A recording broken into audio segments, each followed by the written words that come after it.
Good evening and Salam Malaysia Madani. You're watching Malaysia Tonight with me, Sahih Samsudin. To begin our bulletin, here's a quick look on the stories we are following. National Halal policy is now in its final phase and is expected to be completed by May. The policy will provide strategic guide to build a structured, inclusive and sustainable halal ecosystem without affecting existing certification authority under Department of Islamic Development Malaysia and State Islamic Religious Councils.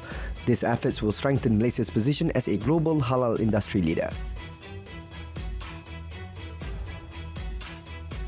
Companies urged to actively manage currency risk through appropriate hedging and business strategies. Investment Trade Industry Minister Dr. Sri Johari Abdul Ghani said business entity must have multiple methods in managing their hedging mechanism and how to protect supply chain and customers. He added that fluctuations in the ringgit are a normal market occurrence and part of the broader economic cycle. Works Ministry warned that strict action, including blacklisting, will be taken against contractors who fail to complete projects under the ministry within the stipulated timeframe. Internal study by ministry found that about 75% of project failures were caused by contractors' own management shortcomings. The ministry, however, will continue to consider contractors facing genuine difficulties, particularly those arising from factors beyond their control.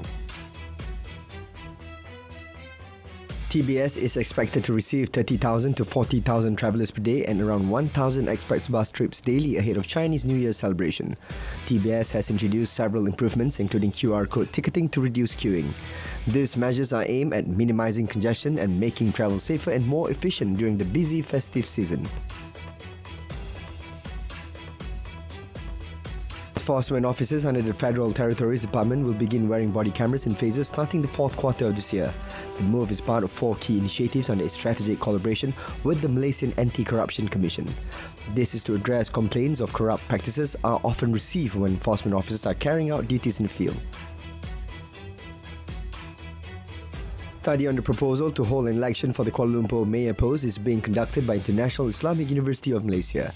The study, which has been conducted since December last year, was made following the tabling of a private member's bill by MPs in the Dewan Rakyat. The Inland Revenue Board has uncovered 1.4 billion ringgit in unreported income under the e-invoice system implemented since August 1, 2024. More than 500 potential cases were identified involving individuals and businesses with high spending capacity.